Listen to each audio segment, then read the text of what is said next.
All right, yo, let's get real, bro. In 30 minutes, I have a therapy session with Dr. K. And there are topics that I want to touch on. There's a lot of things that actually y'all probably be like, yo, what does he have to be sad about? I wish I was Jason. Like, I wish I looked like him. I wish I was like wake up and be Jason for a day. And I'm sure y'all think that, but Jason goes through things. Jason thinks about a lot of things after the camera's off. Jason is not just internet personality. Jason is human. And I know I see some tweets saying, yo, he not about to take this serious. Bro, I'm about to take this serious, bro. And I'm about to be open as and vulnerable with Dr. K and y'all, bro. And maybe this is not a good idea for doing this on stream, but it, bro. Okay, just don't judge me, please. Hello, what's going on, man?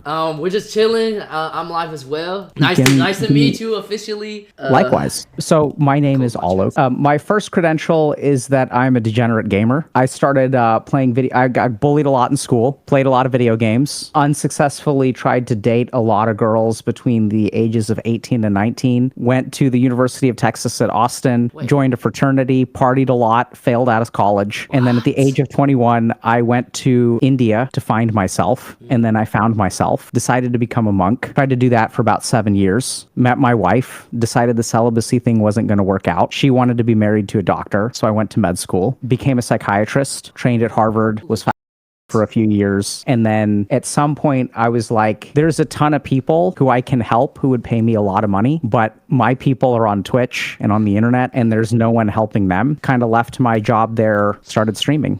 And now I try to help people understand things from a neuroscience, clinical, or psychiatric perspective. Jeez, what a life. I couldn't even tell if you were being serious. Like, you really went to India and became a monk? I didn't become a monk. So I tried to become a monk, but my teachers wouldn't take me because they were smart and I was not. So I was 21 years old and I spent 3 months at an ashram, which is like a monastery. And I was like, yo, I want to become a monk. And they, I think, correctly recognized that while I was very enthusiastic, I didn't know what it means. And to be completely honest, one of my teachers was like, becoming a monk is about giving up your life, but you don't have a life worth giving up. What are you giving up? Nothing. You're running away. So he said, go and build something, go back to school, get a doctoral degree. And then at the age of 30, if you want to work really hard in the world and then build something and then give it up, that's totally fine. But right now you're just running away. I think today I'm gonna be very vulnerable with you. And okay.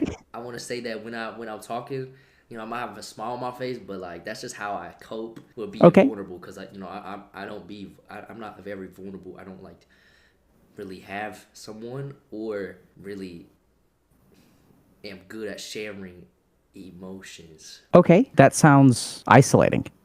Yeah, because I grew up only child with traditional parents, and I was never really if I had a problem, I didn't go to my parents. You know what I mean? I would kind of just deal with it myself. Okay, what was that like? It was hard, to be honest with you. Obviously, I would want to tell my parents things, but I would do it, and then my parents would be just the traditional way, just suck it up type of thing. And also my Vietnamese is kind of broken, so it'd be hard to communicate deeper issues with Interesting. It. Okay, so and so are you, why, I don't know if this makes sense, why the disclaimer? Why do you did you think about that? Why would you say hey, I may be smiling but it's hard for me? Because I'm being serious, but maybe the smile might throw you off or something. Okay, sure. And what did you want to talk about today? Well, a lot of things, obviously. Okay, sure. Relationship issues, building relationship issues, maintaining relationship issues. Okay. Dealing with a chat that has an opinion on you every day. Tell me about it, man. Parasocialism, if that's a word. Okay, so relationships, building relationships, maintaining relationships, parasocial relationships. But also it sounds like I don't know if this maps onto now, but it sounds like in the past you've had, I'm trying to figure out, maybe not really someone you can count on. I did. My first relationship, I met her through streaming. Okay. Yeah, and it's what a recipe for success. Yeah, I know. It was bad. She was great, but yeah, it just did not work out, and it was long That's very distance, challenging. and people on the internet always judgmental, Hmm. so Yeah, yeah, so it was we can bad. absolutely talk about all that. I think I hope I can shed some light on some of those topics, and like hopefully you can come away with like a better understanding of how some of this stuff works. Hmm. And I've worked with a few hundred creators over the last 5 years, so like that's also been a weird thing that kind of like popped up out of nowhere, where like y'all just have different lives. We have different lives, and I think sometimes it's really hard because it's like hard to understand what that's like. Yeah. So why don't you tell me a little bit about what you mean by relationships. So you said you wanted to talk about relationships. What about them? Um, I think after my first relationship, I so this is let me just tell you what I did after my first relationship. Okay, sure. Okay. I'd love to hear. Uh, it's a funny story. So yeah, broke up with her, and then I didn't really have time to, I guess, grieve the relationship, Okay. if that's the right term. I literally booted Stream up the next day, Okay.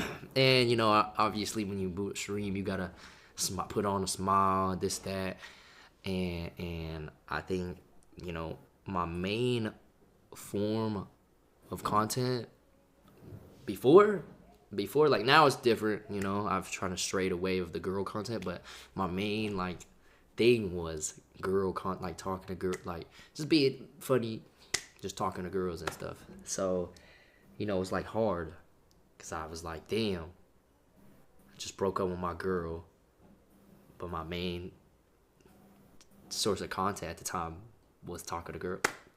But it's just complicated, you know what I mean? So Yeah, I mean, I would so what was hard about that for you? it felt like, well, I'll just tell you how we broke up. Well, we broke Sure. up because of Stream, and what I did on Stream, it mentally affected her. And what I did was, I would talk to girls, but not in a serious way. Okay. Like, I would And joke around and fake flirt. It sounds okay. corny and cringe, but like that's what I did back then. What's cringe about that? I mean, you. I mean, it's just cringe. It's just Okay. kind of cringe. Okay. I mean, sounds entertaining. No, And I think people don't really know how to flirt as well as they used to. yeah. Almost sounds a little bit educational. It was. I mean, it was entertainment, right? Yeah, I sure. was just trying to be entertaining, and to do that, I was like, risen. Okay, so what was and maybe I can put the pieces together, and we don't need to talk too much about her, but can you sketch out for me like what was wrong with that? Well, obviously, no girls wants their boyfriend to watch him talk to other girls, Okay. and then you know, chat would create Instagram accounts with zero followers, zero following, and DM her, comparing her to other girls. Um, you know, it was just That's like mentally, it was just mentally bad for her. yeah, that's a whole different ball game though. Like you get what I'm saying? Yeah, There's like making content and then there's also like people like DMing you. That's like a different, yeah. level of like and that sounds really hard. It was hard for both. Like I can't control that, but Yeah, also I felt like it was my fault because that's my community. You know what I mean? sure. Sure. Did you get blamed for it? No, and I get blamed for it, but it would still affect her. Sure. And what's it like to talk about this? Um, I never really talked. I mean, I have, but not to this extent. I think feels good. Feels good. In what way? Um,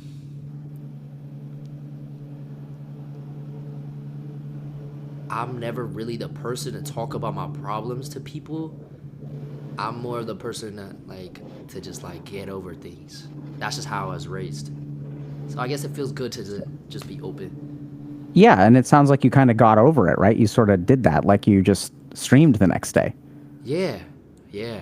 It was crazy. I don't know how I And did it. what do you? I know it sounds kind of weird, but like, what's it like to be someone who just gets over it? I mean, one thing about me is I have a goldfish memory. So if something bad happens to me, the next day, I'll kind of just forget about it. But then I'll end up remembering it like maybe months down the line or a couple weeks down the line, and then it'll hit me hard. You know what I mean?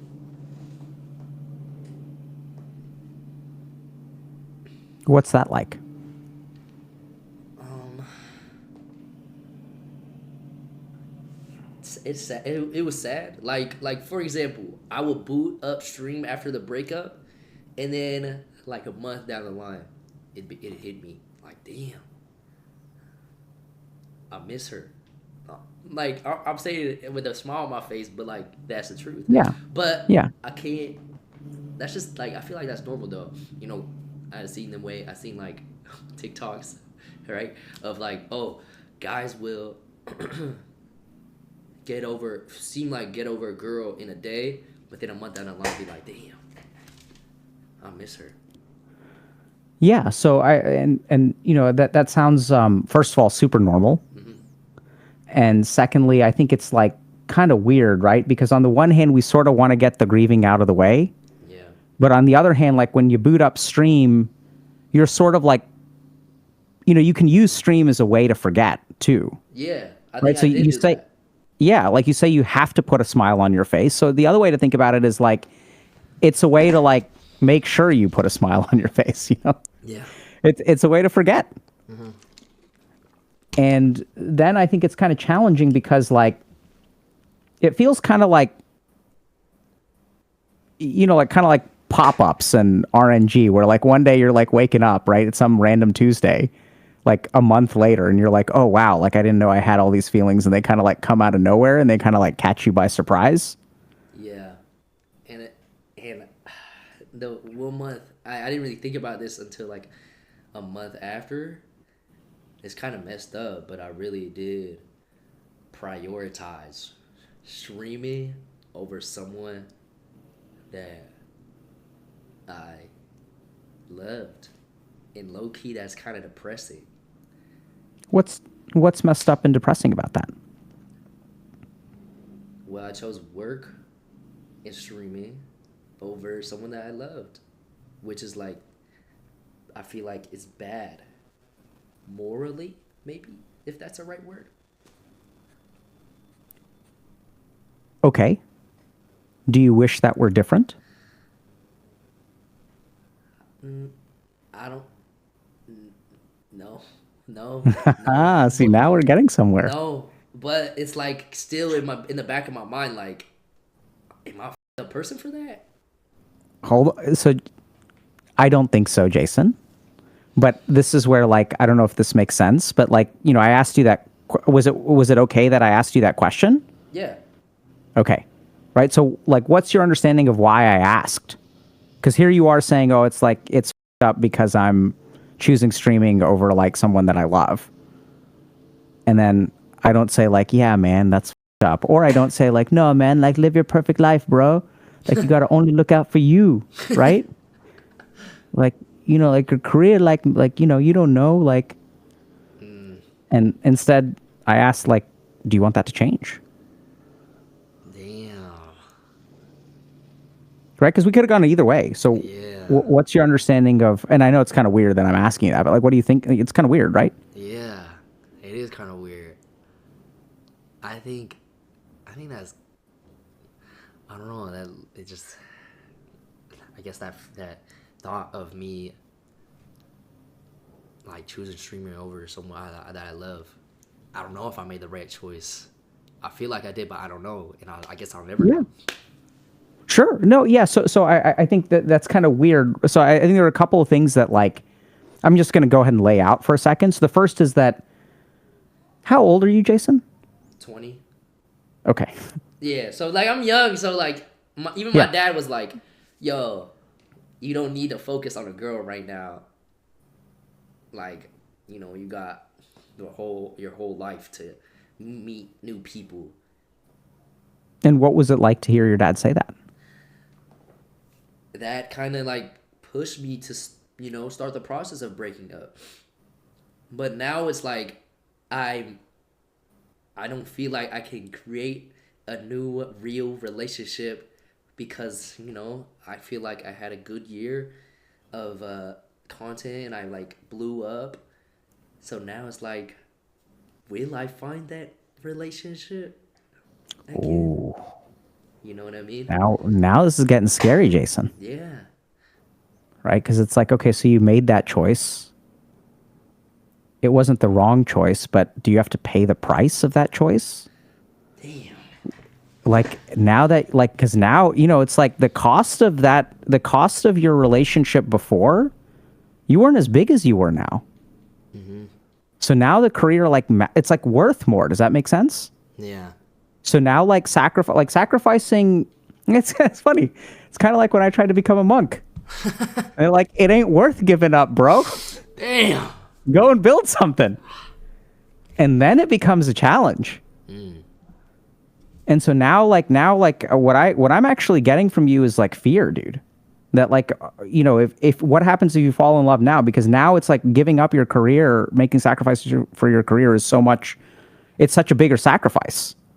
And if you couldn't do it then, like, and then on the flip side, it's like, what if now, and I know you're going to know kind of what I'm talking about, or I hope you do, right? Because like now it's also different because that person knew you when you were Jason. And now everybody that knows you as JasonTheWeen. Nah. One of my friends said that same thing. Right? And Yeah. it gets scary because like, are you going to be able to find someone like that? Was that like, does love happen only once in your life? Like, Yeah, are you I had those thoughts. And now it's like you talking about sacrificing. Now I feel like I sacrifice a lot streaming every day. I feel like one of the most important things I'm sacrificing is family time. Like in the back of my mind, I'm like, yo, my parents are older than usual than most parents that are my age. Mm-hmm. So my dad and my mom are like in the 60s. My dad like late 60s. And it's like, damn, I want to spend time with my family because you can't take them for granted because you never know when they're going to be gone. But I also want to stream. So it's like, and I don't want to grow. And it's like, how do I, I'm with you, man. I'm with you. So now I think for some reason there's a leaf blower outside my window. So That's okay. Give me. So I think so. First of all, Jason, I think I'm glad you're sharing this with me. I feel super excited about this conversation. Yeah. Hey. So I'm not. I know things seem. I'm not going to say unsolvable, but I know that I'm sensing in you the fear that they could be unsolvable. That there's no way to like walk this path, right? Like, because like you're a smart guy, like like you're pretty good, you can get a lot of shit done, but like this is kind of big stuff, right? So I can tell you have a lot of faith in yourself, but does that faith translate over into like these big questions? That's kind of what I'm getting from you. Does that? Yeah. Yeah. So I feel great about it because I think this is why I stream, because I think there are ways to get through this. And I think there are a couple of fundamentals that we don't teach people about themselves, that once you understand these fundamentals, then like life becomes way easier to navigate. And these can be fundamentals from spirituality. They can be fundamentals from like clinical psychiatric practice. They can be fundamentals of psychology, neuroscience. And my basic deal is that once you understand how you work, life becomes way easier. 1 second. Hello? Hello? Hello? John Pork? No, I don't know what's going on. Hello? I think it's maybe people. It's someone from stream is messaging me, but let me see what's going on. Okay. Okay. Anyway, we'll see if it comes up again. I think it's probably related to the leaf blower. But does that make sense? Yeah, that makes sense. So we're just gonna try to like help you and everyone who's watching just understand like with these conflicts, right? Because like, am I a bad person? Right? And so like this is what I'm getting from you is conflict. So on the one hand, you're like, I should spend more time with my parents, but on the other hand, like things are kind of picking up, right? And like momentum, right? So like once the momentum kicks in, Yeah, I can't. you know that the momentum doesn't always last forever. Yeah. And so you kind of got to strike while the iron is hot. What's the price you're paying for doing that? Mm-hmm. Is that kind of like what we're talking about here? Yeah, exactly. Okay, cool. So let's start with this. Like, so what? I mean, tell me a little bit about your parents. What growing up was like for you. Obviously, I'm an only child. Okay. My parents are immigrants from Vietnam, Okay. and they escaped the Vietnam War. Hey, sorry, 1 second. Hello?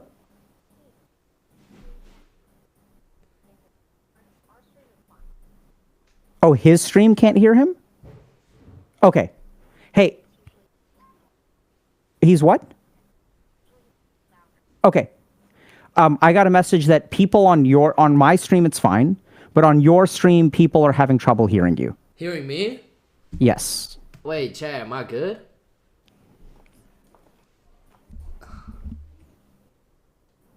I'm low? Okay. I'll move my mic closer. Alright, how's that? Better? Better? Better? Better? Fine from my perspective. I mean, you sound louder to me for sure. Yeah. My chat saying better. Okay, cool. I'm going to move this a little bit. Let's just do it. All right, so you were saying you're an only child? Yeah, only child. Boy. Wait, only child. My parents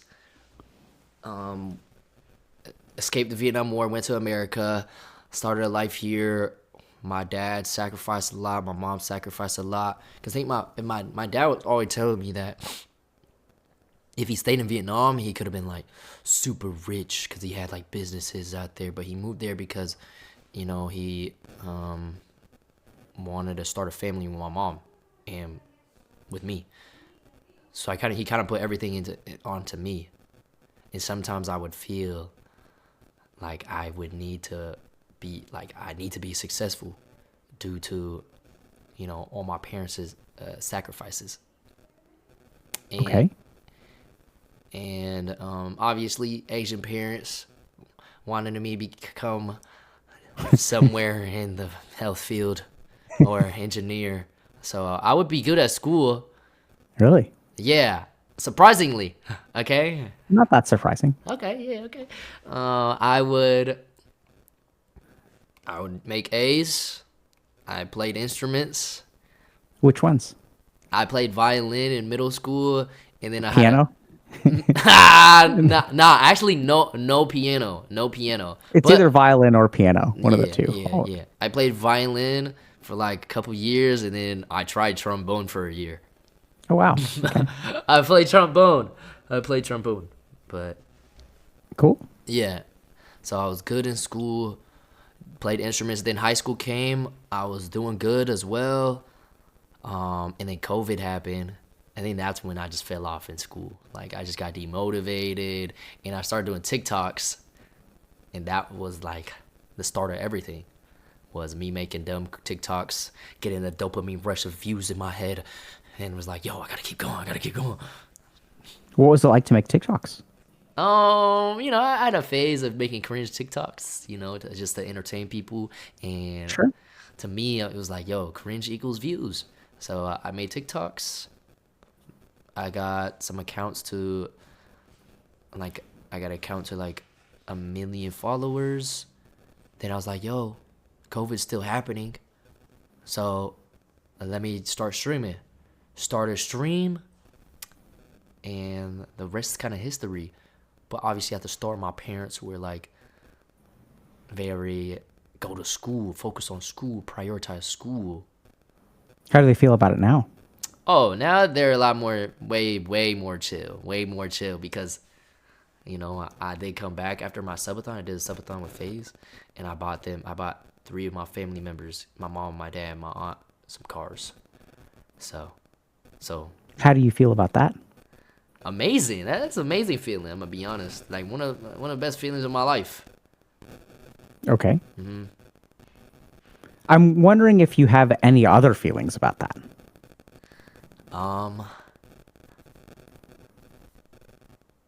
No, I mean, Okay. yeah. I just feel like really good about it. Okay. And so you were saying that. Oh, by the way, were you funny in school? Oh, how was I in school? Honestly, in middle school, they used to call me Chino because I was surrounded by a lot of Mexicans. So Okay. there's not a lot of Asians in my school, so I'd have to, I guess adapt or learn new Okay. cultures. So that was also a struggle, like finding my identity, and sometimes I would be scared to speak Vietnamese on the phone because some kids, I knew they would make fun of me. You know what I mean? Things like Yeah. that. But I don't think it really was that bad. It was just something Sure. I Yeah. went through. Yeah. So one of the things I think is really interesting is like how manageable sometimes racism is. Yeah. So like and and certainly like there are many places, many situations in which it can be incredibly damaging. But one of the things that I'm always shocked by is how not damaging it is to like a lot of people. Yeah. Like how we kind of just end up okay, and it's kind of like in the past, and it doesn't really bother us too much. Yeah, I'm good. But Yeah. but in middle school I'd be like self-conscious. Yeah. And I'd sometimes want to be I guess not want to be a different race, but dress. I dress a certain way. I do my hair a certain way. Things like that. Yeah. So it sounds like you weren't like particularly like funny as a middle schooler or like, and then COVID hit in high school. So you weren't like a class clown or anything? I had a small group of friends. I wasn't really class clown. Nah, I was kind of to myself. Okay. And you mentioned that your dad had like left behind a lot of stuff to come here. Yeah, Were you born there or born here? born here. Okay. Yeah. And you mentioned that like there was some amount of like pressure that you were feeling. Yeah, another one of Can my you pressures. tell me a little? Yeah. Like my parent, I told you my parent. Like I would always see my parents compared to other kids my age parents, and I'd be like, damn, my parents are older. So I'd be like, yo, I gotta make money fast somehow because I want to bless them and see them happy, maybe retire them before they pass. So I have this mindset of like, yo, I gotta get money. So I'm like doing on the internet. I'm hitting methods. What does that mean? So there was this one thing, okay, allegedly, on this website called Honey, I think, where I would redeem an email and I would get like free $10 credits. Okay. So I would get an IP spoofer, I think it's called, or thing like that, and I just loop it, and I got like Okay. banned on Venmo. So I would just find dumb on the internet to try and make money. All right. Okay. And why didn't I get a job, you ask? My parents didn't want me to get a job because they wanted me to fully be focused on school. So I just find ways to make money on the internet. Like I did Okay. NFTs at one point in my life. Cool. Yeah. You belong in the streaming world then. Yeah. Yeah. I mean, I would never promote one, but if I promote one, that's how you know it's over for me. Okay. Well, we'll see. So, Jason, I'm a little curious. So you said that you felt a lot of pressure to make money. Sounds like you wanted to be a good son. Yeah, but my parents were like just focused on school. Like they were focused on my future. They didn't really care about, how I felt about trying to make money quick. They're like, it's bad. I used to flip PS5s, but I would have to meet them in person, and my parents were like, no, don't do that. Like, you know, you never know what they could do, type of thing. Which I get it. Got some hustle to you, man. I used to buy shoes. I was a scalper. Okay, people hated me. Yeah, cool. I mean, not cool that they hated you, but you know. Yeah. So and tell me, so how did you? So you mentioned something about like your dad kind of like, you know, had sacrificed quite a bit. Like, how did you come to understand that? Do you like any conversations or kind of particular moments come to mind? My dad understanding like streaming. No, so like you know, so I'm getting the sense of you of like the clock is kind of ticking. Mm-hmm. I'm also getting the sense that your parents like sacrificed and you're like an only child. So it's kind of like, you know, you get one shot, right? Yeah. And so kind of like it has to count. Like everything's on your shoulders. Yeah. Sorry, I was not listening, but I never really had that conversation with them. That's just kind of my mindset. I never told them like, oh, I got to do this quick because y'all are old. I never told them that. I kind of just did it. Have you ever thought about telling them that? There's that smile. I feel like I want to tell my parents a lot of things, but sometimes I feel like that there'd be no point because I feel like my parents are stubborn and there's no way of changing their mind. Like if I told them, yo, I gotta make money quick because y'all are old and I want to see y'all, you know, retired before, you know, y'all die. Like I think there's no point in saying that because they'll just be like, focus on your future, don't worry about us, type of thing. Okay. Mm-hmm. You want to talk about that today? To my parents? Yeah, like in how to have like understanding what's going on there. Like we can. Yeah. Okay. So let's just think about it. Okay. So a couple things. So you said that when you feel emotions, what do you do, Jason? I kind of just let them pass. I don't really tell anyone. Okay, cool. So you kind of like bottle it up. Okay, bottle it up.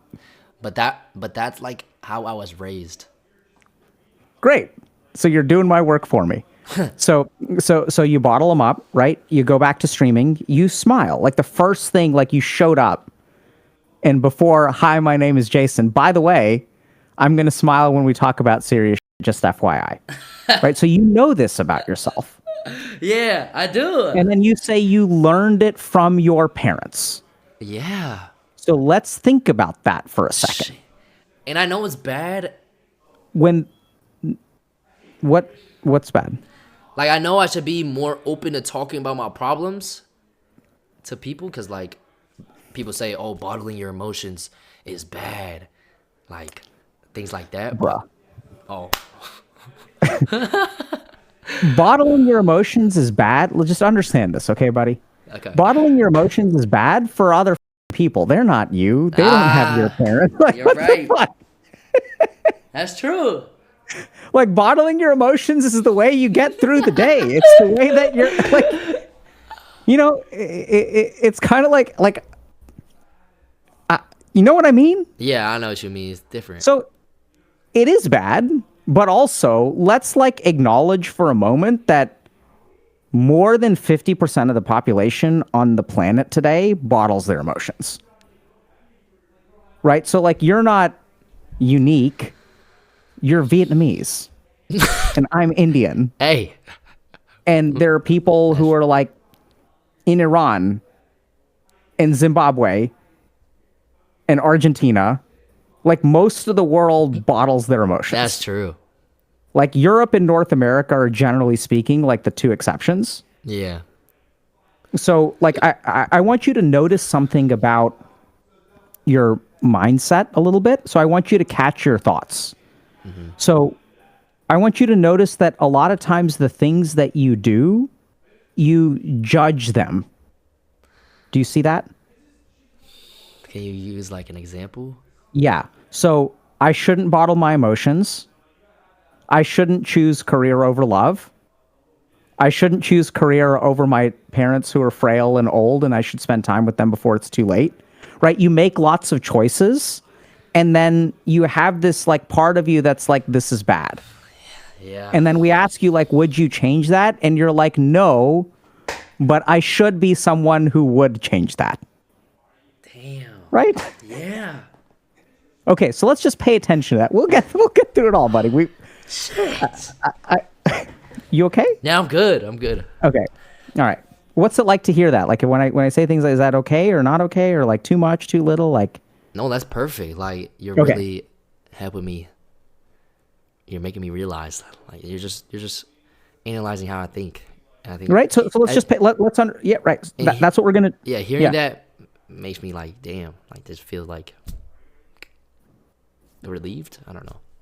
Okay. Yeah. Right. So and then we don't know what the word is, but it's like just give me like a positive or negative, and as long as we're moving in the right direction, it's okay. No, we're good. We're good. Okay. So just pay attention to the way that you judge yourself. Okay. So like we'll pay attention to that. We'll see what we get out of that. But the other thing is so you said that you learned this from your parents. So like let's think about this. So when you tell your parents, like let's say like I'm gonna pretend to be you for a second. Okay. Let's do a little bit of role play. Okay. You okay with that? Yeah, nah. I love So like RP. hey mom, dad, like I'm concerned that y'all are getting a little bit older, and I'd love to spend more time with y'all before it kind of gets too late. And I know that like in our culture, like I know that y'all made a lot of sacrifices for me, and I'm grateful for that. And I feel like grateful and indebted to you. And you guys have done so much for me.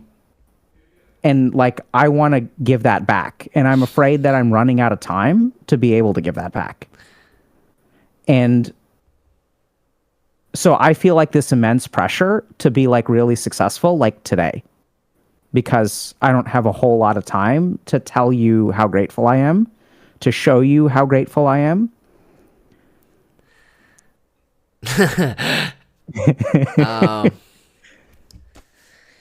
Yeah, I pretend to be my dad. Yeah, what's it like to hear that, first of all? Damn, I almost cried. Yeah, I am, Damn, I almost shed a tear. What's that like? I think I don't know. What's it like hearing that? Yeah, I mean, I feel really emotional. Feel like, damn, I should tell him that, cause okay. I want him to know that this is why I'm doing this. But let me RP as my dad real quick. Sure. Don't worry about me. Just focus on your future. I'm not gonna be here forever. So Does he say that to you? yeah, he has. Oh, okay, keep going. I'm not gonna be here forever, and you're gonna have to learn to live without me. Yeah. Can I think for a second? Yeah.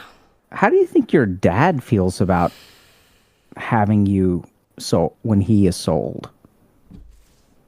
Having me when he's what? Old. I don't know.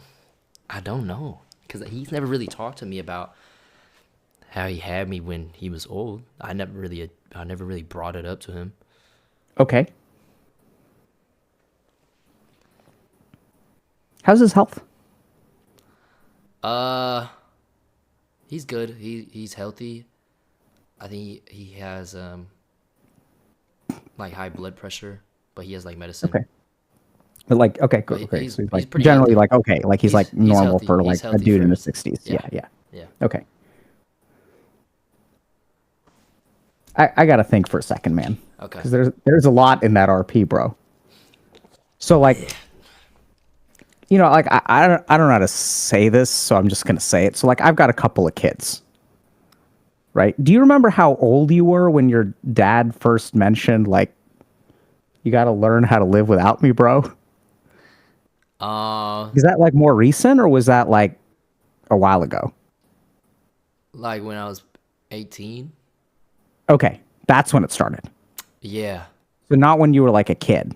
Nah. Okay. When I was a kid, I was kind of just delusional and thought like, oh, my parents are the same age as everyone else's parents. But nah. My parents would Okay. come pick me up from school and they'd be like, yo, is that your grandpa? I'd be like, nah, that's my dad. Yeah. It's something that we don't talk about enough is how challenging it is to be a child with older parents. Yeah. Like, I'm serious. Like, it's challenging. Like, you see your parents get frail, like when you're young, which is like scary, man. Yeah. And then sometimes there's this kind of business, and then it's like it can be hard. But I mean, so let me ask you. So he says, okay, so like you got to learn how to live without me. Don't worry about me. Focus on yourself. What do you think he's feeling emotionally when you say what I say? Well, he'd probably cry. Would he? I think he would. Yeah. I think he would. And then probably just reassure me and be like, it's okay. Like, you shouldn't be worrying about that. You should be worried about your future. Things like that. Okay, what do you think he's feeling? Probably sad. Yeah? Why? Because if I'm sad, he's sad. Okay. Good. Right? So let me I'm gonna ask you questions. Mm-hmm. If you feel like I'm asking you questions that make you like, if you feel stupid because you're not giving the right answer or whatever, just like let me know. Okay. Right? So like there's some value to you muddling around in there for a little while, but I'll give you potential answers. The other problem with me answering it is like I could be wrong. Like you know more than I do. But here's what I'm hearing from those answers. Okay. So like, in your message is love, first of all, right? In what I said to you, there's like a lot of love. Like I can see very clearly that your parents love you a lot, and you love them a lot. And so there's like a fear of loss already. Yeah. Like you guys don't want to lose each other.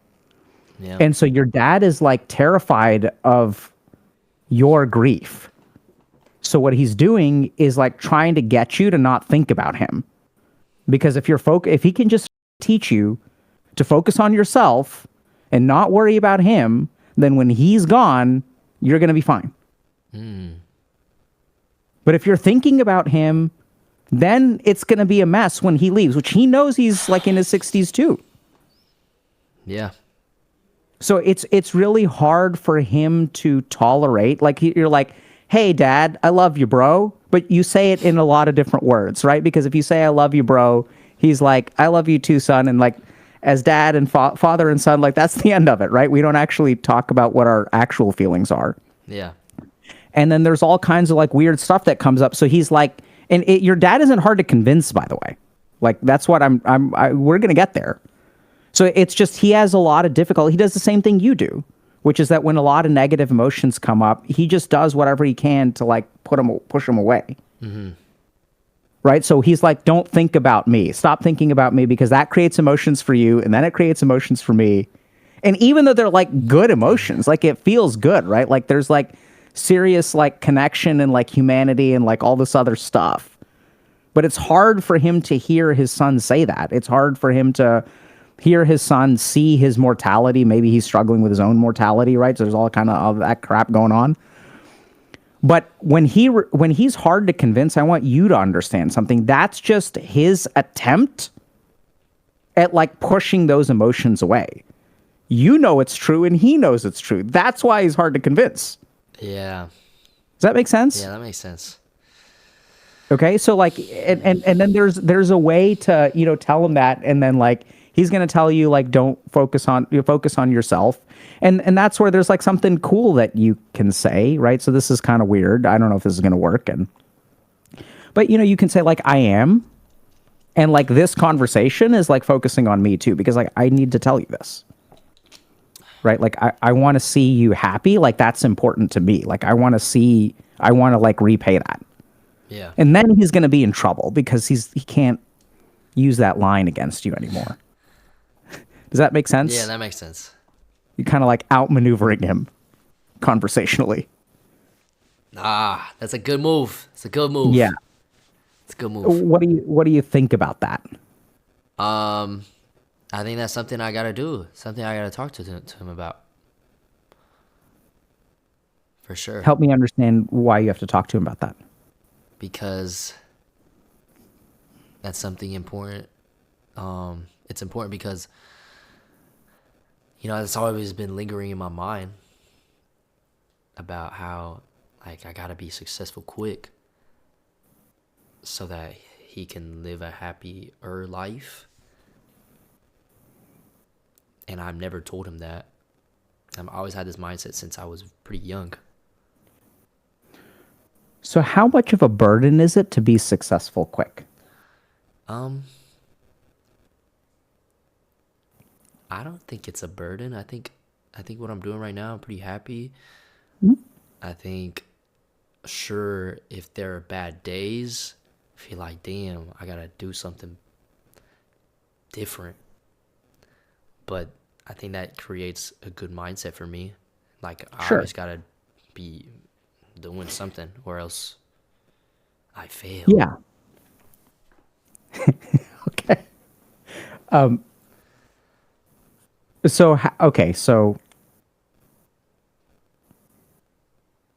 how acceptable is failure? Well, I dropped out, and my parents never, like, they pre-fired me dropping out, so I literally cannot fail. Or, Right? yeah, I just can't, I can't fail. What's coming up for you right now? What's coming up, like, in the future? No. Like, what are you feeling right now? Honestly, I have this, like, this sharp feeling in my throat. I think it was because of the past conversation, but I'm good. Okay. Did you have the feeling earlier? Or it just came up. I thought I saw a change in you when we talked about failure. I'm feeling better Jason, now, but when we had a, yeah, go ahead. when we had a talk about, like, my dad, like, I got pretty emotional, not gonna lie. Okay. We can stop if you want to. Nah, I'm good. Okay, I know, but I'm just letting you know. Like, Yeah. it's okay. Yeah. I are you glancing at your chat? Yeah, a little bit, I'm not gonna lie. So don't feel beholden to them, right? I'm not here for them. You're not here for them. Sorry, chat. Mm-hmm. Like, so you do what's right for you in this moment. Mm-hmm. And like, if you need to step away. No, I'm good. I'm good. Oh, okay. I'm good. I get the sense that you are good, but I just want to make sure that if you're not, like, that's okay. Okay, so I get the sense that, okay. So I'm with you in terms of burden. I think that's actually not the right word. So I think you carry it pretty easily. But I also get the sense that this is like it's a pretty big load, right? So kind of like you're saying, you can't afford to fail. Yeah. Like you can't afford, like, time is running out. You kind of like turned your back on a regular life. And so now it's like, it's got to work. Yeah. Right? Failure ain't an option. That's my mindset right now. And also that's not a bad thing, right? Because I think that's probably responsible for your success. Mm-hmm. So see, like Jason, the issue here is that you and I are very different. Because like when I was 20, like, I was okay failing, bro. It was all good, man. It was like, we chilling, man. Like, it ain't no thing, right? Yeah. So and you're really driven. Like, you really want to succeed, and you work super, super hard. And like, I know it's all like laughs and like memes and all that kind of stuff, but like, I think you work incredibly hard. I think you think about it a lot. I think you're like super calculated about it. And you've also figured out how to be like pretty authentic. Like, you're not faking it, I think. Mm-hmm. So, kind of going back to this, what was like, do you have any questions, by the way? No, I'm good. Okay. Okay. I'll just kind of keep going if that's okay with you. Yeah, it's perfect. Okay. So in terms of this like stuff with your dad, I think a couple things. One is that I think sort of sharing this stuff, like I would recommend that you do it because I think you're carrying this stuff around, right? And like carrying it around is like bottled and all that kind of stuff. So we got to start learning how to have conversations with the people that we love and say the things that are like important to us. And the other thing we need to learn how to do is read through their reactions. So your dad isn't hard. I mean, I'm sure he's hard to convince because he's like a Vietnamese dad. Oh, but yeah, for sure. but I think a big part of it is like it's hard for him to be able to sit with his like son saying these things. Does that make sense? Yeah, I think I struggle with like opening up to my parents because I never did that, and I feel like when I did, like I told you before, like they would kind of just be like, suck it up in a way. Yeah. So can you tell me a story about that? Um, Like an example? so my parents would never, or they would argue a lot when I was little. They would argue a lot when I was little. And I would try to communicate, be like, yo, why do y'all argue? And like, why are y'all always so mad at each other? Because this would be a recurring thing. Like, obviously now it's like, it's cool. Everything's good now. But when I was little, they argued a lot. And that would make me sad as a little kid because who wants to see their parents be mad at each other? And I would tell them individually, and they would kind of be like, we're good. Everything's okay. That's just how we are. Like, and I like deep down, I know it'd be like, they're lying to me.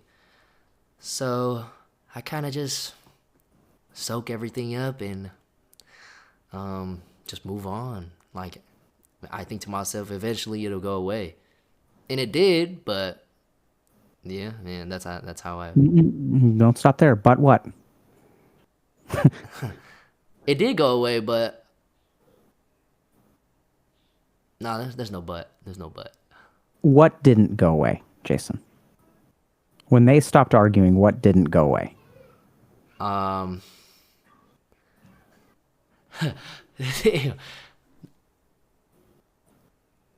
Nothing. Okay. Yeah, nothing. Okay. Yeah. Okay. So can I think for a second? Yeah. So, I mean, I guess it's actually like pretty simple. Like, so what didn't go away is that, you know, this feeling that you can't really talk to them and they don't really hear you. Yeah. Maybe that's one thing, right? So it still carries forward. I suspect that there may be a little bit more in there, but you know, whatever. But I think like I think it affects you, right? So and you carry that. Does that kind of make sense? Like this is what happens. Like we carry those experiences forward, even if the circumstances change.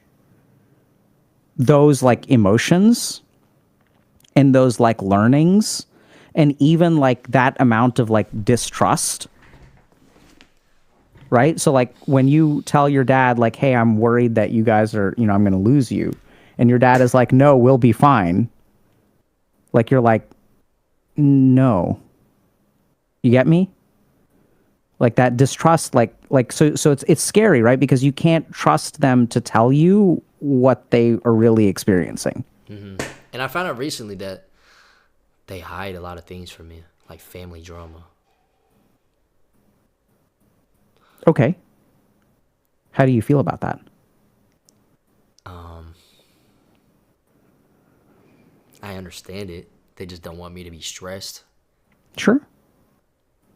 But like, I feel like it's important to tell me since I am part of the family. But I didn't really talk to them. Like my uncle told me, not my parents themselves. Mm-hmm. And my uncle told me that the reason why they don't tell me is because they don't want me to be stressed or give me more problems. So it's like, I understand. So I never really came up to my parents and said, "Why didn't you tell me this?" I kind of just, like, I understood. Yeah, and I think that sounds pretty. I know it's going to sound kind of weird because everyone's like, oh, like you should like tell them, but like I think families develop ways of harmony, right? And I think it can mean a lot to your parents to feel like they're protecting you, right? That's the most important thing a parent can do for a child. And also, if you know, I think there's ways to open up that door too at some point. That like you're not a kid anymore. I mean, you are sort of, but you're also not sort of, right? You're a man now, Jason. I'm a grown man. Yeah, you're a grown man. Do you feel like a grown man? Yeah, I'm a grown man. Yeah, I got bills to pay. Yep.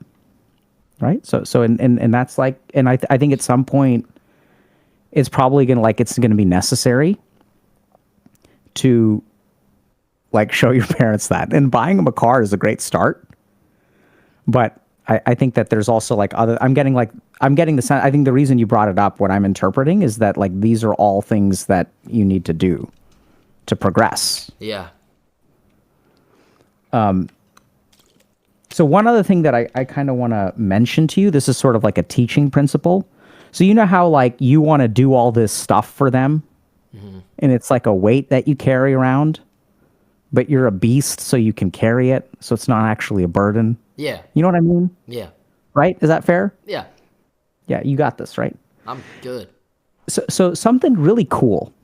So you heard of this guy named Sigmund Freud? Sigmund, yeah. Freud. not a Sigmund Freud, but I know Have you heard of a guy named Freud? Oh, It's like a psychoanalyst. oh, Freud. I know Freud. I had Yeah. a psychology class. Okay, cool, man. Well, do you remember anything about Freud from your psychology class? Shit, something to do with. I think I learned that.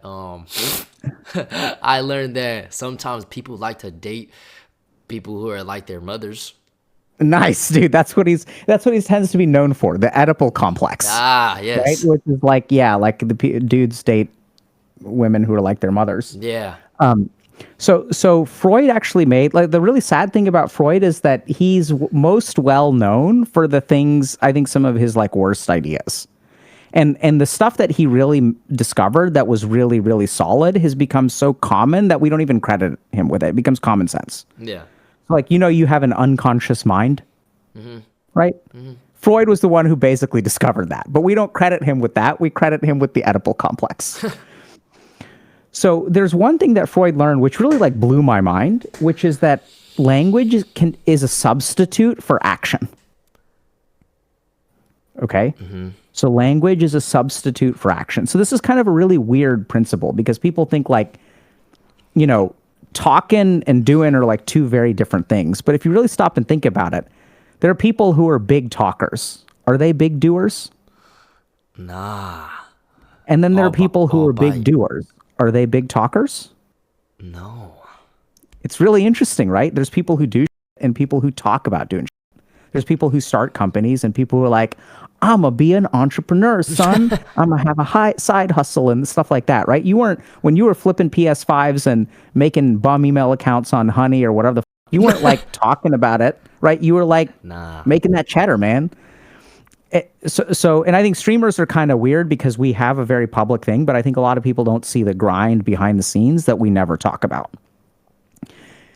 Thanks. And so that's really interesting because people think like, oh, these are very different things. But the whole point is that you do one or the other, right? So like if you spend your time talking, you have no energy left to do things. And there's interesting stuff that goes on in the brain where when you talk a big game, you like feel good about yourself, right? You're like, yeah, like look at me. I'm gonna be something one day. I'm an alpha, right? Yeah. And then what happens is there's a part of your brain that gets a reward from that. So it like feels good to say, I'm gonna be a big boy one day. And then what happens is once we get that reward, the drive or the motivation actually disappears because it feels satisfied. Does that kind of make sense? Yeah. So the reason that I bring this up with you is that you're saying that you have to do all of these things for your parents, right?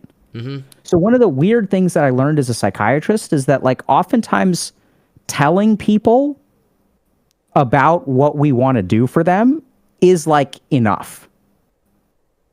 Right? So like when someone like, I know it's going to sound kind of weird, but when someone like really loves you or you really love them, it's not that it makes it go away entirely, but really telling your parents, like, I don't know if this makes sense, but you just signaling to them that y'all are so important to me that I really want to do this for you, that expresses the love that is in the actions of doing it. Does that make sense? Yeah. Glad I was able to stitch that together. So I gotta talk to them. Right? And I think you may be surprised. I would be hopeful that if you say this to them, that weight that you're carrying will feel like somewhat less. And then like you're still gonna grind and stuff. Like that's great. Like go do that stuff, right? And like reward them for and do nice things for them. Like I think it's wonderful. Yeah. But like you don't have to carry that pressure around all on your own. Questions. That goes to everyone who's listening too. No, I think that made me just like want to talk to my parents about. Good. Yeah. Right. So that's what we try to help people do. All right. That's one thing. I don't know if that was on your list or not. Nah, yeah, that was a good talk. That was a good talk. Yeah. Maybe more open my mind to some issues. Yeah. Yeah. So what do you want to? So sometimes people feel spent at a point like this, which is like totally cool. If you want to talk about something else, we can. I can toss things out if you want. Otherwise, if something comes to mind, like you're in the driver's seat, bro. Let me see what I read down.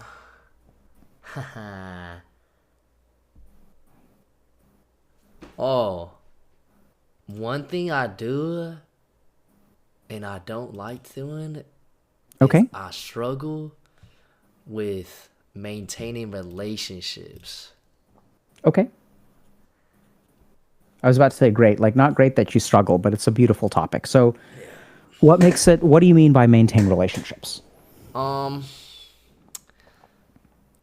have friends back at home, but sometimes I don't hit them up, or even friends here, like I just am a bad texter. It's not like I don't want to be friends with them anymore, but I've always struggled with making time for them and things like that. Okay. I don't know. Now this is going to be weird. Yeah, go ahead. I don't know why. Okay. So where do you think this conversation is going to end up, Jason? You have any idea? Probably just text. I mean, the simple answer is just to text them more. Sure. Okay. Good. So I don't think that's where it's going to end up. That's where we ended up with your parents. Friends are different. So let's understand this. Do you have time? Low key, I'm gonna be honest. I've had some friends hit me up and be like, "Yo, I'm in LA. Let's do something," type of thing. And I'd be like, "Yo, I got a stream." It's kind of bad, but it's the same. It's the same. What are we watching out for? You remember what we're? I just did the thing. I just did the thing. What did you do? I just Tell did the me. thing. What words to it, Jason? I just judged myself, right? There you go. Oh. So I will ask you again, Jason. Do you have the time? No.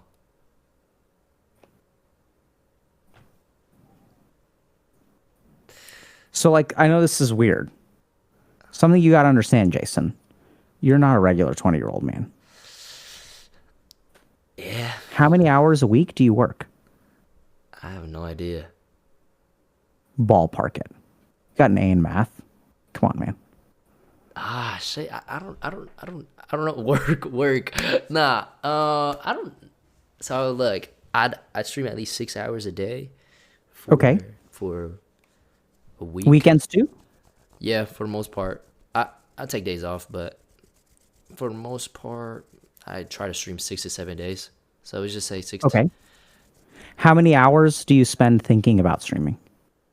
every day. If I'm not streaming, I'm low-key thinking about streaming or something outside of streaming that will help me grow and Yep.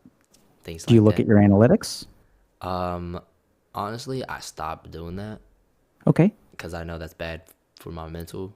I just focus now on just trying to make good content and just Okay. things like that. Good. Do you have meetings? Yeah.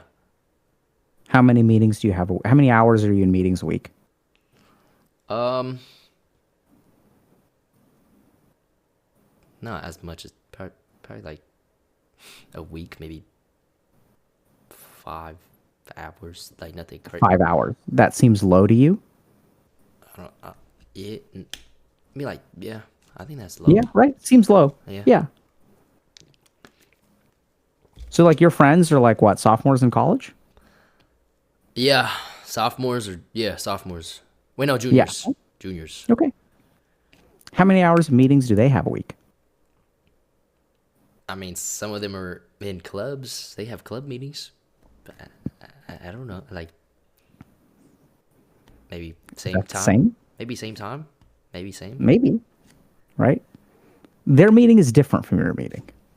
And I'm not trying to like poo poo on college students but like there's a difference between having a job where you work 7 days a week. And by the way, our job is tiring because you know what we're doing? We're performing. Does that make sense? Yeah. So like I know it's like the answer was just talk to your parents, but I think with your friends, like this is where I think what you really need to do is be like really look at your life critically. So you work 6 to 7 days a week for 6 hours a day. And you spend a lot of time thinking about what you're going to stream. You spend a lot of time thinking about what you did stream. I'm sure you've got like inbound whatever with like sponsorships and like collab opportunities. Do you want to collab with this person? Do you not want to collab with this person? I'm also sure that we're not even counting all the hours that you're doing research. Yeah. But Right? How many? I also have like people that help me. Of course. Yeah. And so you got to manage those people, interact with those people, talk to those people, give them feedback, interpret what they say. Yeah. Right? Yeah. So this is where like this is going to be challenging, Jason, but I think that one of the most important lesson I've learned is you're living your life. You can't judge your life by like the average standards. And this doesn't matter. I'm not saying this because you're a streamer. This is like me too. And well, I'm a streamer technically, but like, like for whoever you are at home, right? Like the biggest problem is that we have all these shoulds. Like it's a move, right? When you're like junior friend in college, and I'm really not trying to say that they're like less good than you or whatever. It's just when your friend like hits you up, like your life is different. He's like, yo, I'm in town. And that's different. Yeah. What do you think about that? What's it like to hear me say that? I mean, makes me feel better.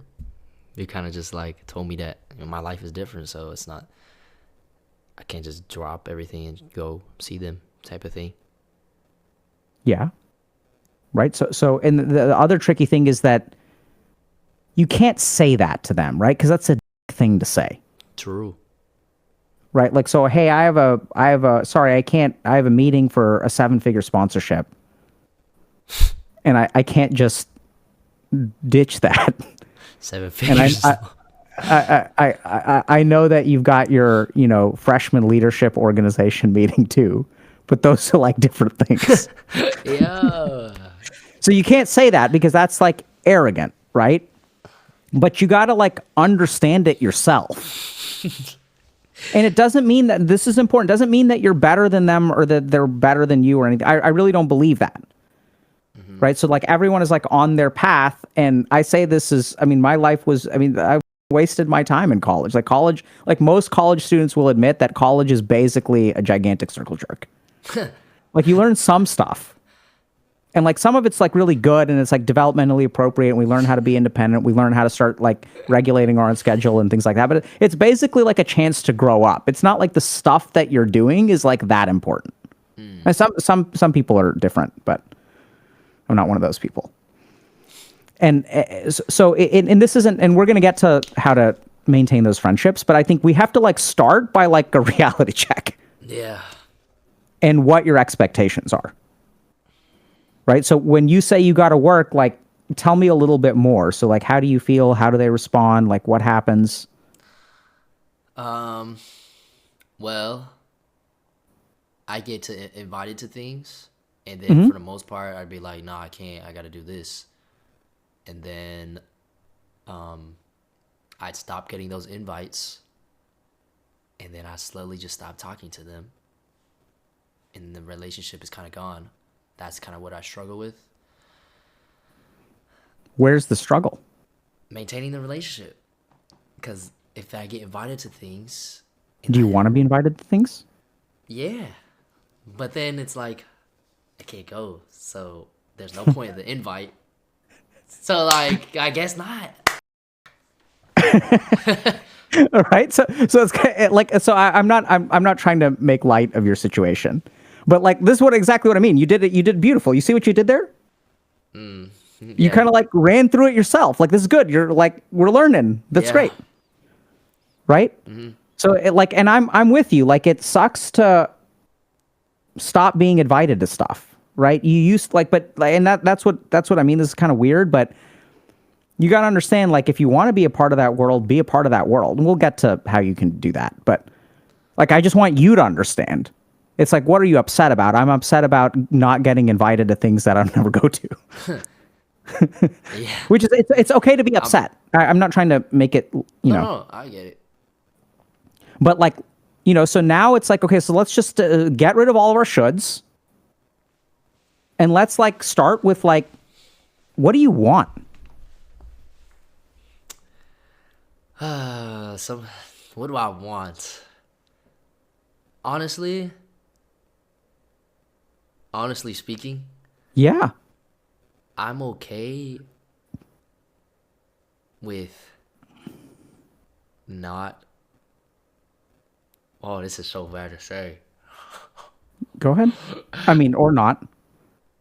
But I mean, like, I'm okay hearing it. Low key, I'm okay with not having friends outside of streaming because I understand that like that's kind of the sacrifice I gotta take. Okay, so this is where. But yeah. I want to still like be able to go home and like hang out with old friends. You know what I mean? Okay. So now we're getting somewhere. It's like So I'm like contradicting myself. What's the contradiction? Like I want to have the relationship when I go back home, but like when I'm streaming, it's like I'm okay with not having. I don't know. It's kind of selfish in a way. It's absolutely selfish. Yeah, it's selfish. But it's not a contradiction. I'm not dropout. Right. So it sounds like a contradiction, but and that's okay. So like here's the thing, Jason. Like I know it's weird, but I'm not going to judge you for that. Right. So like. Being a good person is not about what you want. We all have selfish desires. Being a good person is about the way that you act in relation to them. Right? If I want to have an affair, that doesn't make me a bad person. Whether I have an affair or not, that's a different story. Does that make sense? Yeah. And the biggest problem is that we get the two confused, so we end up being dishonest with ourselves. So you got to like think about what you want, and then you also have to decide how much you want to give into that. Just because you want something doesn't mean that, I mean, that's just, we don't control where our desires come from. I don't know if that kind of makes sense. Right? This is what like advertisers understand, and that's why they advertise. If they advertise, they can create desires in other people.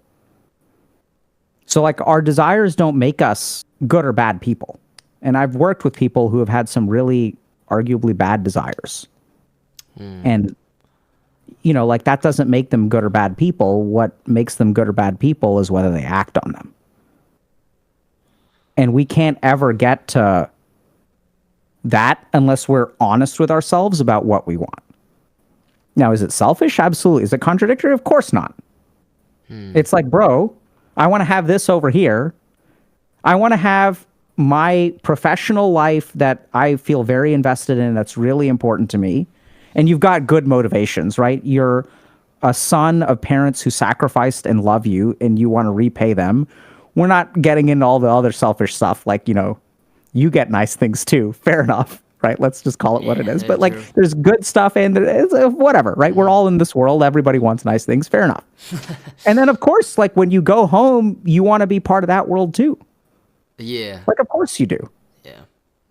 It's like, yeah. Also, it's selfish, but like, I guess my statement, I'm gonna kind of retract a little bit. Okay. Because after stream, low key, I do want to have someone to talk to about just life. Okay. But, All right. I want it to be like someone of the opposite gender. I don't know why it's different. Let me tell you why it's different though. Like doing that with a guy friend, your homie, and with a girl that you trust, it's different. It just feels. What's different about it? It just feels more. I could be more vulnerable to like a girl than a guy. Cause I don't know how it's different. It just feels. Are we talking about romance? Romance. Maybe that's not the right. I don't mean like candles and flowers, but do you think that there's like a component of like, if you're with someone like romantically, like that kind of connection allows you to be more vulnerable? Yeah. Like you feel safer? Yeah. If there's sex involved? No, Okay. not sex. But like, after stream, like before, when I had a girlfriend, I would like FaceTime my ex every time after a stream. And it'd just be like just talking about random talking about life. And like I low-key missed it. I ain't gonna lie, Doc. I ain't even gonna lie. I don't know. I don't know if that's low key, bro. But I know that that's a want, not a need. So it's like I'm gonna just get over it. Whoa. What's the difference between a want and a need?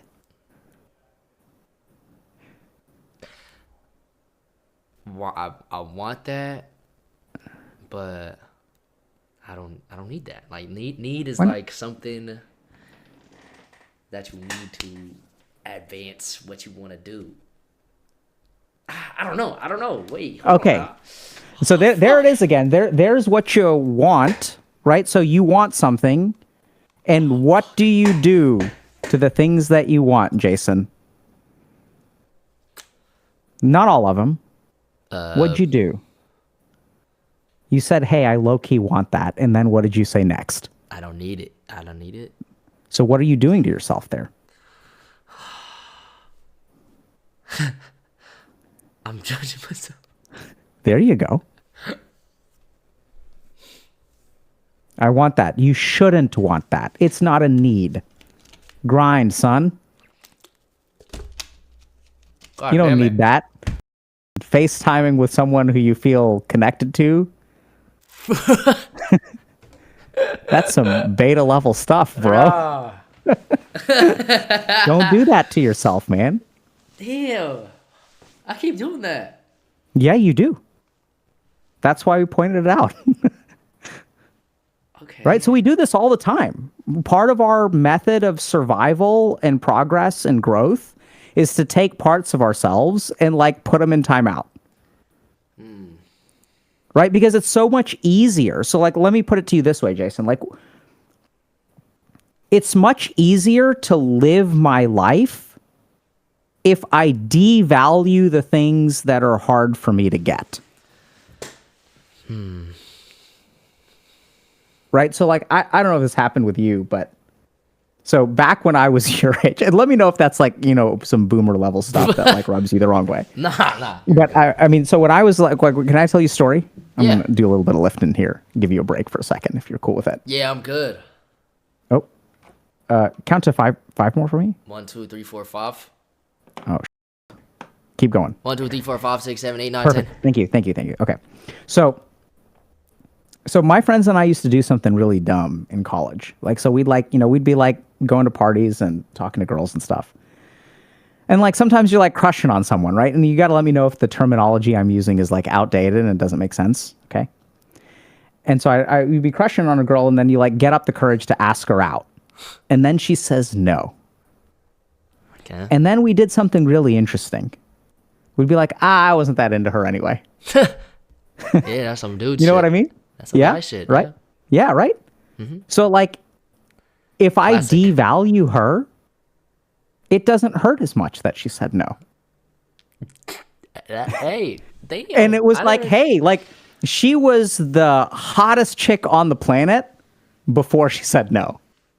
And like I was like working up courage. I made all these plans. I invited her to get bubble tea. She said yes. Then I invited her to get to a party. You know, I took her to a party at a place where like I know the host, so we can like get to the good and like we can go upstairs and like all this kind of stuff, right? And so like you maneuver because you really want her to say yes, but the moment she says no, you're like, her loss. That's some dude shit. Yeah, man. Right? So that's devaluing what we can't have because it hurts. But then the problem is that the thing we got to be careful about is that if we start doing that, we're actually suppressing what is important to us. Does that kind of make sense? So we like numb ourselves to it. And then we end up kind of where you are, where it's like there's a lot of stuff that you want, but you're not able to fully be honest with yourself about it, which is like normal, by the way, totally normal. Yeah. Does that make sense? Mm-hmm. So going back to your friends and stuff, I mean, I think there are a couple of things here. So one is that I think like, and it sounds like it doesn't need to be romantic, actually, or sexual. Yeah. But it sounds like what you're really missing and what you really want, and I'm sure there's a line of people out the door who are ready for it. You know, it's like you want someone to talk to. You want someone to share. Like you want, and I'd also guess that you want to feel normal. Right? Like you just want to have a normal human interaction. Yeah. Yeah. That's on the dot. What's it like for me to be on the dot?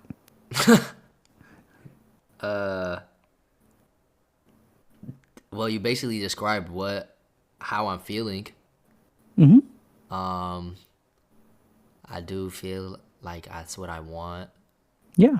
You know, just a person to talk Yeah, to. yeah. So now we get to the next question. So now we know what you want. And I would imagine that if we talk about like you going home, like you miss them, right? And they're your friends. Mm-hmm. So now we get to the hard question. It's not about you being selfish, okay? Mm-hmm. What are you willing to pay in order to get that? For dinner. So sure, dinner is fine. I don't mean financially. I mean like, what are you willing to like? So this is where like now it comes down to like this is where I think the real question you need to ask yourself, and the answer is going to be important, right? So you want to have friends when you go home, Yeah. right? But then like that's why you should text. You should think about, you know, what do I need to put into this relationship? And I think it's going to be hard for you because I kind of know what it's like. I mean, I don't really know, but I kind of know what it's like to be a young, successful content creator. And it's like your life is a whirlwind, man. I don't think you have time for anything. And it's hard. And I'm sure you have all kinds of like, if that person does enter your life, are you scared for them? Wait. One more time? Sorry. Sorry. I jumped around a little bit. But like, so let's say you do find that person to FaceTime with or talk to after you're done streaming. Are you scared for them? Oh. Yeah, because I'm not gonna prioritize them. right? So then the question kind of becomes like, do you really want your priorities to change? Not right now. Okay. So that's And why how do you? that's why I don't need it. I just want it. But I'm not. Okay. Yeah. So there are things. What I'm hearing is that there are things that are more important to you than that right now. Yep. Okay. So what I would recommend then is, first of all, like, so that's fine. That doesn't need to change, but you just keep an eye on it, right? So you're 20 right now, and like that could change. And as you pay attention to it, it could be different from what you thought. But I don't think the answer is just text them. I think the answer is like, be honest with what you're doing here and what the price that you have to pay for it is. And how willing are you to make sacrifices for the sake of your mental, for the sake of your energy? Because I don't think it's career. I mean, technically you could do it. I think you just got nothing left in the tank. Yeah. Like at the end of a stream. Like you just can't, you don't have the energy to maintain relationships. Like you have the hours technically. Does that make sense? Or am I, and tell me I'm wrong if I'm wrong. No, that makes sense. That makes sense. So what's it like to hear me say that, come to terms with that? I mean, I think I'm just gonna continue to have the same mindset of putting everything into, what my goals, and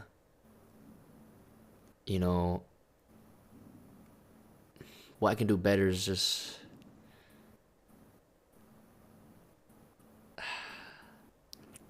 Whoa.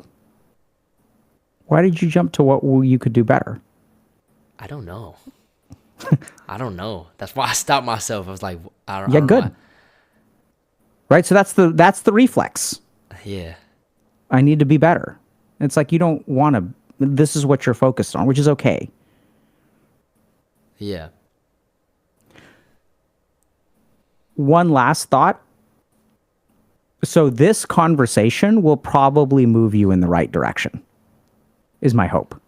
Okay. So oftentimes admitting to yourself that you don't want to make the change, actually, that's the textbook way to start making a change. Does that make any sense or not so much? Yeah, that makes sense. What do you understand there? Just understanding that the reason why I don't maintain relationships is due to what I do, which is streaming and, doing the internet. Yeah, so I think that what I was hearing at the beginning is you say you want relationships or that you think you should have relationships, that you feel bad about it, but deep in your heart, that's not a priority for you. Yeah. Like, I feel like you should always have that group of friends off of stream. And that's what everyone's told me as well. But, like, I struggle finding time for them. And I'm in a predicament. Yep. So I know that sounds kind of weird, but this is going to sound weird, but I think you saying that is the most important step to you finding that group of people and making them a priority. So this is what's kind of weird. As long as you want something and you say you should want something else, as long as you're kind of dishonest with yourself and there's that internal conflict, does that make sense? Mm-hmm. Like, I want this, but I should want something else, you're never going to move. The first step to moving is like, I want this, and just accepting where you are. And then it's the first step to making time. You got to be honest with yourself. Yeah. So I guess this is not really an issue for me then. I already know what I want to do. Yep. How do you feel about that? I mean, it's kind of selfish. It is selfish. How do you feel about being selfish? Not good. Okay. That's healthy, right? Mm-hmm. And then I think you need to percolate on this, and then Perk? you need to stew on it, Oh, okay. and then I think hopefully in a couple days, couple weeks, couple months, you'll wake up one day and decide that it's worth it for you to change, that you want to be less selfish. Yeah. But that has to come from in here. I think right now, I want to, I feel like I have like this momentum and opportunity that I can't manage those relationships. But like in the future, I would obviously want. Yeah. And I think we talked about that an hour ago. Mm-hmm. Once the momentum strikes, I mean, you know how fickle TikTok can be. You're big today, gone tomorrow. True. Job security is not something that we have as streamers. Mm-hmm. So I think it really drives us in a lot of ways that I think a lot of people don't really appreciate. And people don't understand how quickly being a streamer evaporates and how much sacrifice it really takes. The good news is that it's not as bad as we think it is when we're streamers. Yeah. So, I mean, you'll stabilize over time, but I think that's just part of it sounds like you blew up recently. Yeah, I'd say this year. How this year? Yeah. So like give it a year or two and then you'll learn how to live with it but now I think it's going to be really hard for you to force yourself into that. Perfect. All right, man. How you feeling? Nah, this is probably like the most open I've been, vulnerable I've been, and it's crazy that it's on camera. Like, yeah, sometimes it's weird, right? How easy it is on camera. Mm-hmm. Hard to do with your parents. I don't know. I'm a weirdo. No, you're not weird. No, it's because, like, I mean, we have a positive relationship with the internet. We're all like, I don't know if this makes sense, but we say it's on camera and we say it's public, but it's actually like really private with a lot of people. It's different from public, right? It's not people that you know. It's people that you don't know. Yeah. So it's like you're not going to see them again. True. Like, sure, they'll be in chat, and we have like some parasocial relationships, and I think there's a lot of good stuff there. But I think that's like a beautiful thing about the internet. It's not. I mean, technically it's public, but like really, what it is like really, really private with a lot of people. Yeah. That's okay. Yeah. You're right. That's a different way to look at it. I never really thought of it like that. And that's why there's so much intimacy and connection. Mm-hmm. Right. I feel like we're winding down. What do you think? Yeah. Do you have any last thoughts or questions before we wrap up?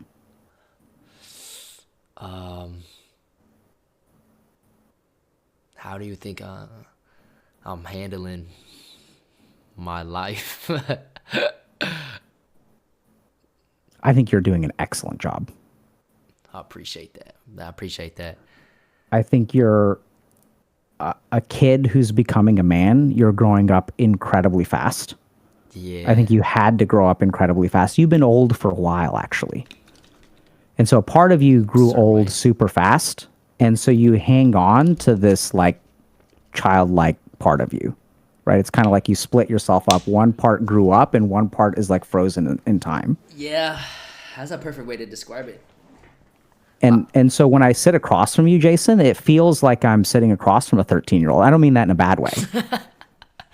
You're funny, you're youthful, you're vibrant. You know? Yeah. But you're like there's a lot of oldness in here somewhere. Yeah. I think yeah. And I think that you're doing great. I think it's going to be hard for you. And the challenges that you face, I think it's going to be very hard to get guidance on. And so I think you're doing great, and I think it's going to be a wonderful and bumpy road ahead of you. And I hope you land on your feet and just like don't lose sight of yourself. Like be honest with yourself. Like that's the most important thing. Yeah. How's that for an answer? That was perfect. I think I just don't want to, you know, turn out to be a person that I don't like. You know what I mean? Yeah, I know what you mean. So that's why like the selfishness has to change at some point, but not yet. Because if you don't change that, then you will end up there. Yeah. So it'll take a little. So there's something called developmentally appropriate, which is like we do certain things at certain stages. So I think you're you're blowing up. Enjoy it, bro. And then, you know, like life will get into order after that. Yeah. Thank you so much, Dr. Thank K. you, man. Hey, Dude, I loved talking to you. It was an absolute me pleasure. too. I've never really had like a vulnerable talk with anyone really except my ex, but like recently. And I think that's a lot of people's experience. And the reason I'm grateful for you for coming on today is I think people, you know, everyone's scared of it, but it feels like really good. Mm-hmm. Even though we're like talking about heavy, like it feels good. And I'm grateful for you for like destigmatizing these kinds of conversations. Yeah. Thank you so much. All right, man. Okay. Take care, buddy. W Dr. K. GG. Goodbye. Damn, bro. What just happened, bro? Did I just have therapy on camera? Yo, I gotta piss, bro.